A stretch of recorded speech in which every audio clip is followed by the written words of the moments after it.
Welcome to my channel. और आज हम वेक्टर्स के क्विक रिवीजन को डिस्कस करेंगे, ठीक है ना। जैसे यहाँ पर भी कंटिन्यू है, तो मतलब जो लास्ट पॉइंट है वहाँ से आगे अब नेक्स्ट है। देखो किस तरीके, अब एक मतलब एक टेबल बना लेना बेस्ट है। तो मतलब सिंपली जैसे आपको उन तीनों में अंतर भी पता चल जाएगा। देखो किस कुछ इस तरीके से, सबसे पहले तो एक तो होगी डॉट प्रोडक्ट, आपके पास डॉट प्रोडक्ट सही है।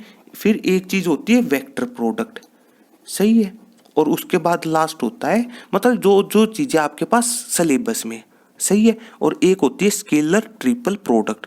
इनके नामों में जिसको डेफिनेशन नजर आती है वो है बेस्ट। तो ठीक है ना लिखियो तो बताओ। देखो डॉट प्रोडक्ट का दूसरा नाम होता है स्केलर प्रोडक्ट।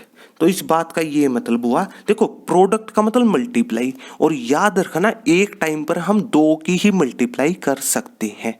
बेस्ट है ये, सही है, ठीक है ना। तो मतलब दो की मल्टीप्लाई होगी एक टाइम पर पॉसिबल। एग्जाम्पल देखो, ये बात देखो, एक बात याद रख लो, मैथ्स में आसान तरीका पता है क्या है। कोई भी बात हो ना अपनी डेली लाइफ से रिलेट कर लो, हर बात समझ में आने लगेगी।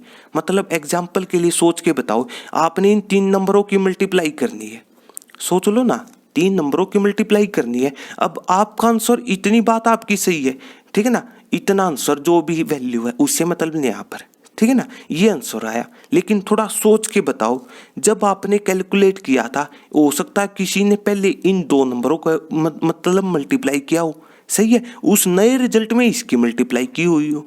या फिर पैटर्न चेंज कर सकता, पहले कोई इन दो की मल्टीप्लाई उस रिजल्ट में इसकी मल्टीप्लाई, या फिर पहले इनकी मल्टीप्लाई बाद में इसकी मल्टीप्लाई। तो तीन वे पॉसिबल है यहाँ पर, तो सही है।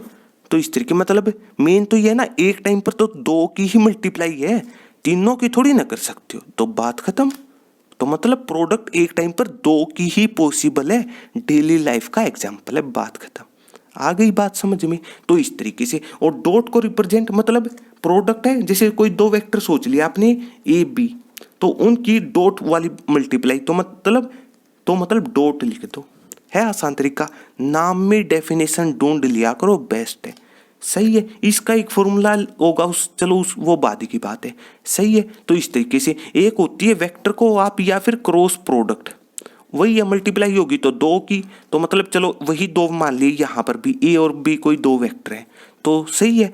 और उनकी अब की बार क्रॉस वाली, सही है, जिसका रिजल्ट, अब देखो अब बात चली जाएगी रिजल्ट पर। ये देखो तीन वर्ड है, प्रोडक्ट का मतलब मल्टीप्लाई यहाँ पर भी, फिर डॉट वाली या फिर क्रॉस वाली, फिर रिजल्ट पर। तो मतलब जो ये वर्ड एक तो स्केलर और एक वेक्टर, मतलब जो रिजल्ट यहाँ पर स्केलर मिलेगा, और स्केलर का मतलब एक ऐसी फिजिकल क्वांटिटी जिसके पास केवल मैग्नीट्यूड हो।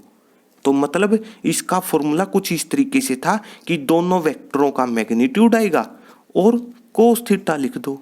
लो यहाँ पर फॉर्मूला क्या हो जाएगा कि यहाँ पर भी वही चीज है कि दोनों वेक्टरों का मैग्नीट्यूड, तो यहाँ पर भी आएगा, फिर साइन थीटा होगा। लेकिन लेकिन ये तो एक नंबर है, नंबर को या फिर मैग्नीट्यूड, और रिजल्ट आना चाहिए था वेक्टर, तो मतलब फिर एन कैप की मल्टीप्लाई लिखी होगी। तो ये बनते हैं आपके पास फॉर्मूले, सही है। तो ये मतलब ए क्रॉस बी का फॉर्मूला रहेगा आपके पास, ये ए डॉट बी का फॉर्मूला रहेगा, सही है। तो इस तरीके से, ठीक है ना। अब सिंपली ये बात भी बता चुके, मैग्नीट्यूड एक नंबर होता है, डिस्टेंस को एक नंबर को वो आपके ऊपर है, सही है, वो जीरो और पॉजिटिव कह सकते हो। फिर कोस थीटा, सिंपल ट्रिग्नोमेट्री का रिजल्ट एक नंबर आता है, याद रखने का तरीका, तो तीन नंबरों की मल्टीप्लाई एक नंबर आएंगी, तो यहाँ पर केवल आपको एक मैग्नीट्यूड मिलेगा या फिर कहो डिस्टेंस, सही है। तो मतलब केवल स्केलर है, और यहाँ पर रिजल्ट आना चाहिए तो वेक्टर, तो मतलब इतना रिजल्ट आपको, यहां से यहां तक का रिजल्ट आपको मैग्नीट्यूड देगा। और ये एन कैप केवल और केवल बताता ना, मतलब देखो यूनिट वेक्टर वही है, कैप वाले को तो मतलब यूनिट वेक्टर को ही कैप से रिप्रेजेंट किया जाता है। और ये बात बताई थी कि यूनिट वेक्टर की जरूरत क्या पड़ी थी पार्ट 1 में, केवल डायरेक्शन के लिए। तो वेक्टर को तो डायरेक्शन देनी पड़ेगी, तो एन कैप उसको डायरेक्शन प्रोवाइड करेगा। हो गई पूरी डेफिनेशन, है आसान तरीका। तो इस तरीके से इसके बाद एक चीज आती है आपके पास सिलेबस में, स्केलर ट्रिपल प्रोडक्ट। तो मतलब देखो 3 वर्ड है, तीनों का अपना मतलब, तो मतलब देखो कुछ इस तरीके से प्रोडक्ट वही मल्टीप्लाई, लेकिन अब की बार ट्रिपल, तो मतलब 3 वेक्टर होंगे, अब की बार 3 वेक्टर होंगे, तो सिंपली जैसे लिख लिया ABC, सही है, इस तरीके से। उसके बाद लेकिन हमें पता है एक टाइम पर तो 2 की ही हो सकती है, एक टाइम पर 2 की ही मल्टीप्लाई होगी, तो मतलब यहाँ पर काम की बात है, और वो काम की बात है ये कि पहले क्रॉस वाली होनी चाहिए। कंडीशन है स्केलर ट्रिपल प्रोडक्ट में, कंडीशन है कि पहले क्रॉस वाली होगी, जो इस 2 वेक्टरों का रिजल्ट, 2 वेक्टर प्रोडक्ट है ना, या फिर को क्रॉस प्रोडक्ट का रिजल्ट वेक्टर आएगा, तो मतलब इसका रिजल्ट एक वेक्टर आएगा। थोड़ी देर के लिए आप कोई डी वेक्टर सोच लो, और फिर डॉट वाली, तो मतलब इसका रिजल्ट थोड़ी देर के लिए ये मान लिया आपने ए वेक्टर डॉट बी क्रॉस सी का थोड़ी देर के लिए डी मान लिया, और डॉट का रिजल्ट एक स्केलर आ जाएगा, तो मतलब 3 की मल्टीप्लाई स्केलर आनी चाहिए, है आसान तरीका लिखने का। यहाँ पर कंडीशन क्या है, इस चीज में कंडीशन क्या आई कि पहले क्रॉस वाली होगी फिर डॉट वाली, है आसान, तो इस तरीके से सही है। हाँ पोजिट होगा वो पॉसिबल नहीं है, वहां से आपको स्केलर ट्रिपल प्रोडक्ट नहीं मिल सकता, मतलब प्रूफ आप चेक कर सकते हो, या फिर जो मतलब प्लेलिस्ट है वहां से इस कंसेप्ट को चेक कर लेना, सारी बातें बची हुई चीजें भी समझ में आ जाएंगी। यहाँ पर हम केवल वो पॉइंट तो डिस्कस करेंगे जिनकी आपको जरूरत है, तो इस तरीके से, या फिर कोई इंपॉर्टेंट पॉइंट्स, सही है। तो उसके बाद अब इनकी बची हुई चीजों की भी बात कर लेते हैं, तो देखो कुछ इस तरीके से, ठीक है। ए डॉट बी का ही एक दूसरा फॉर्मूला निकल कर आपके पास कुछ इस तरीके से आता है, मतलब A1 A2 की मल्टीप्लाई कर ली, सही है, B1 B2 की, C1 C2 की, तो इस चीज का मतलब है क्या कि जब 2 वेक्टर दिए हुए हों, सही है, तो इस चीज का मतलब जैसे वो आपकी चॉइस है, वेक्टर कंपोनेंट कहना चाहो तो, मतलब कहने का मतलब है कि जैसे कोई वेक्टर है A1 I कैप, फिर B1 J cap, C1 K cap, सही है, ये कोई पहला वेक्टर मान लिया, कोई दूसरा वेक्टर मान लिया A2 I, आपकी चॉइस है, ठीक है ना। तो इस तरीके जैसे यहाँ पर B2 हो जाएगा, और फिर C2, बस आसान तरीका याद रखने का, 2 वेक्टोरियल डॉट प्रोडक्ट करनी हो, क्या करना है, सबसे पहले देखो इस चीज को ये कह देना आप कि सबसे पहले आई कैप वालों के आपस में मल्टीप्लाई, ये क्या लिखा हुआ है, आई कैप वालों के आपस में मल्टीप्लाई, तो मतलब कोफिशिएंटों की, अगर माइनस होता तो माइनस आ जाता, प्लस है तो प्लस है आसान तरीका। तो सबसे पहले आई कैप वालों के आपस में मल्टीप्लाई, फिर जे कैप वालों की, फिर के कैप वालों की, सभी को ऐड कर देना, बात खत्म, सही है, इतनी बात सारी चीज है इसमें। तो ए डॉट बी के 2 फॉर्मूले होते हैं आपके पास। इसके बाद क्रॉस की भी इसी तरीके से बात बता देते हैं। अब जैसे एन कैप होती है, देखो अब डेफिनेशन ये थोड़ी काम की है, स्पेशल न्यूमेरिकल बनते हैं यहाँ से कॉम्पिटिटिव एग्जाम से, ठीक है ना। पहले तो पता होना चाहिए आपको कि एन कैप तो तभी समझ जाओ यूनिट वेक्टर है, मतलब यूनिट वेक्टर को कैप से रिप्रेजेंट किया जाता है, तो मतलब एन है जो वो यूनिट वेक्टर, तो मतलब उसका अपने आप मैग्नीट्यूड 1 हो जाएगा, सही है। तो इस तरीके से, लेकिन पूरी ये नहीं है, पूरी अब होगी, यूनिट वेक्टर तो है, साथ के साथ ये ऐसा यूनिट वेक्टर है जो परपेंडिकुलर है किसके, बोथ ए एंड बी, ए और बी के दोनों के ही परपेंडिकुलर है।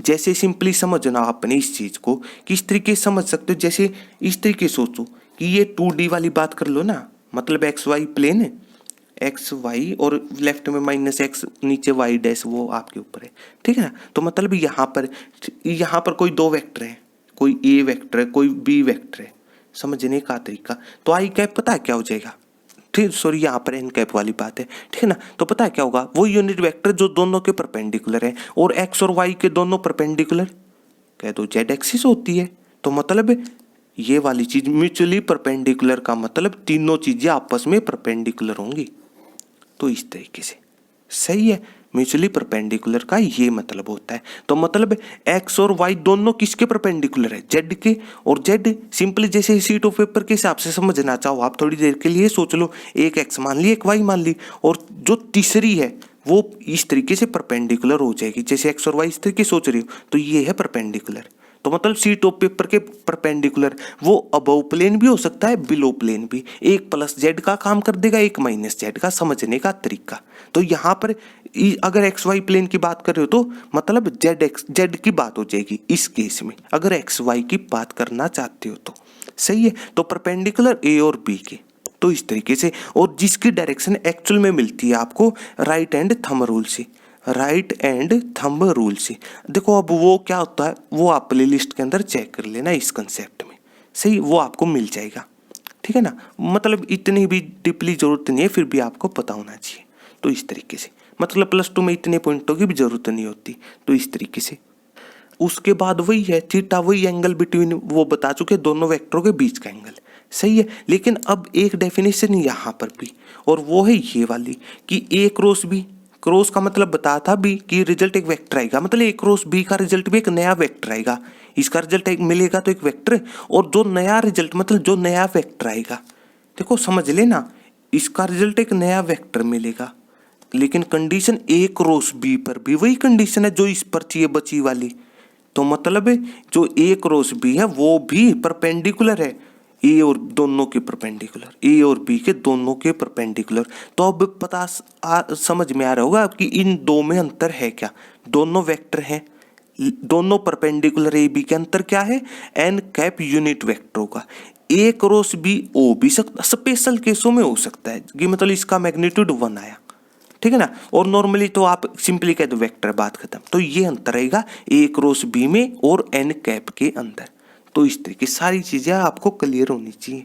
सही है, तो इस तरीके से इसके बाद अब बात बचती है केवल और केवल थीटा पर।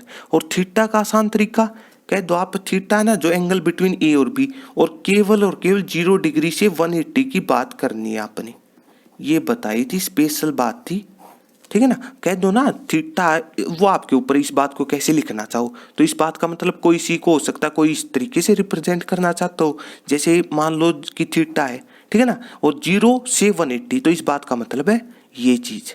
लेकिन ये अधूरी है, पूरी अब होगी, बराबर की एंगल भी हो सकते हैं इस तरीके से। सही है, सिंपली कह दो ना, ये सोच लो आप, जैसे एक्स और वाई एक्सिस होती है, सिंपली कह दो आप, ठीक है ना, क्या कि इस एक्सिस पर हम खड़े हैं, या तो हम इससे ऊपर देख सकते हैं या फिर इससे नीचे।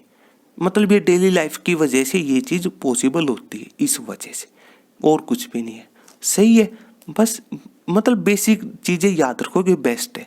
तो इस तरीके से, ठीक है, कोई हो सकता है इसी को इंटरवल में लिखना चाहिए कि थीटा बिलोंग्स टू 0, मतलब लेफ्ट हैंड साइड इंटरवल में छोटी वैल्यू आती है, और अगर इक्वल टू का साइन है दोनों पर है तो दोनों पर क्लोज इंटरवल। तो इस तरीके से सही है। तो ये है इन तीनों कंसेप्टों के मतलब अब तक के इंपॉर्टेंट पॉइंट्स जिनकी आपको जरूरत पड़ेगी। बचे हुए पॉइंट्स इसी तरीके से हम नेक्स्ट पार्ट में डिस्कस कर लेंगे, मतलब बेसिक अप्लाई करके। सही है, हाँ, यहाँ पर हर डेफिनेशन क्लियर होनी जरूरी है कि इनमें अंतर क्या होता है। यहाँ से स्पेशल न्यूमेरिकल बनते हैं, इस बात से मेन तो चीज ये थी यहाँ पर। हाँ, अभी तक मतलब इसकी भी थोड़ी ही डिटेल की बात हुई है। सही है, मतलब बेसिक की बात हुई है, अभी तक तो डिटेल वाली नेक्स्ट पार्ट में सीख लेंगे। तो अगर आपको मेरी वीडियो अच्छी लगी हो तो इसको लाइक कीजिए, अपने दोस्तों के साथ शेयर कीजिए, और मेरे चैनल को सब्सक्राइब कीजिए। तब तक के लिए थैंक यू।